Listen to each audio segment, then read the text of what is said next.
विदुरानी प्रेम में मगन हो गई है, भगवान की सुंदरता में मगन हो गई है।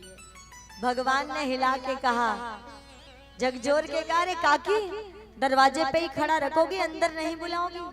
अरे लाला आओ ना अंदर। अंदर बुलाया और उसके बाद कहा, काकी जोरों की भूख लगी है। अभी अभी थोड़ी देर पहले की बात, दुर्योधन के घर के अनेकों प्रकार के भोग को ठुकराया था और अब कह रहे हैं काकी भूख लगी, जबकि इनके घर खाने को कुछ नहीं है।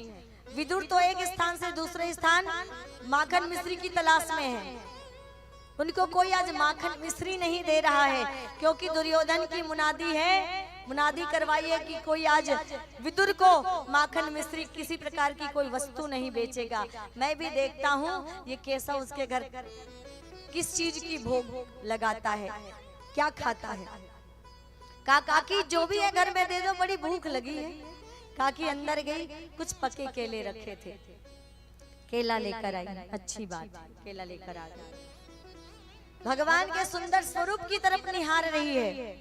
भगवान की सुंदरता पर विदुरानी जी का मन लगा हुआ है, नजरें टिकी हुई है भगवान के स्वरूप के ऊपर। ये सुंदर जो चेहरा दिख रहा है ना, उससे बाहर की दुनिया नजर ही नहीं आ रही है। हाथ में केला लिया है, केले छिला, केले की बूंदे को नीचे फेंका, छिलका आगे बढ़ाया और भगवान को भी देख लो।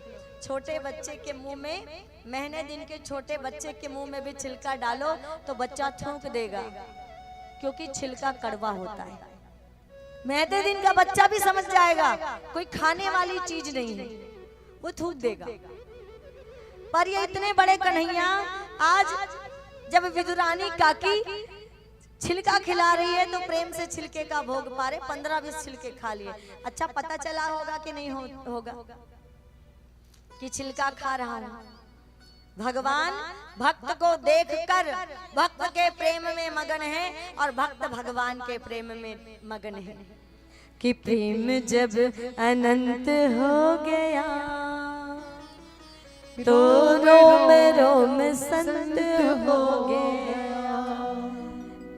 अजी देवाले, हाँ जी देवाले बन गया बदन, संत तो महंत हो गया।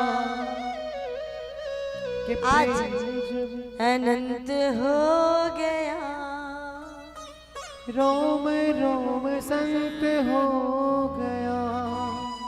आज अनंत हो गया है विदुरानी का प्रेम, और उस अनंत प्रेम में, प्रेम के सागर में डुबकी लगा रही है और कुछ भी अता पता नहीं चल रहा है क्या खा रहे हैं, क्या खिलाया जा रहा है।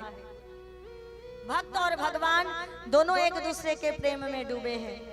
विदुर काका आए, हाथ पकड़ के रोका, विदुरानी क्या कर रही हो? भगवान को छिलका खिला रही हो।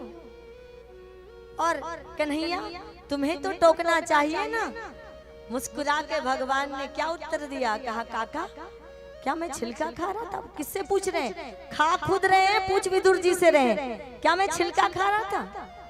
मुझे तो पता ही नहीं चला। काकी इतने प्रेम से खिला रही है। प्रेम से मीरा ने जहर पिलाया, जहर का प्याला पी गए सारा। अमृत अमृत मीरा के लिए छोड़ दिया, जहर स्वयं पी गए।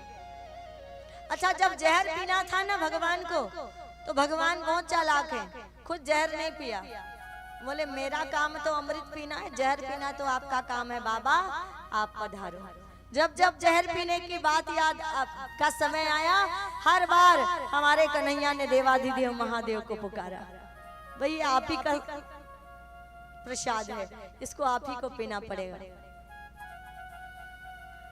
तो भगवान कहते हैं मुझे तो पता ही नहीं चला कि प्रबल प्रेम के पाले पड़ के प्रभु को नियम बदलते देखा कि खुद का मान टले टल जाए पर भक्त का मान न टलते देखा। रोका नहीं काकी को कि कहीं काकी लज्जित ना हो जाए, काकी कहीं शर्मा ना जाए, काकी को ये ना लगे कि मैं छिलका खा रहा हूँ। कुछ नहीं टोका और भक्त का मान रखने के लिए छिलका खा लिया आज भगवान ने। और सर्वेश्वर भगवान श्री कृष्ण छिलका खाकर विदुर और विदुरानी का मान बढ़ाया। कहते हैं जब उद्धव पूछते हैं भगवान को कि आपको सबसे अच्छा भोग कहाँ का लगा, तो क्या बताया भगवान ने कि सबसे अच्छा भोग त्रेता युग में सबरी के जूठे बेर लगे थे और द्वापर युग में विदुर काका के घर के केले के छिलके का भोग लगा था।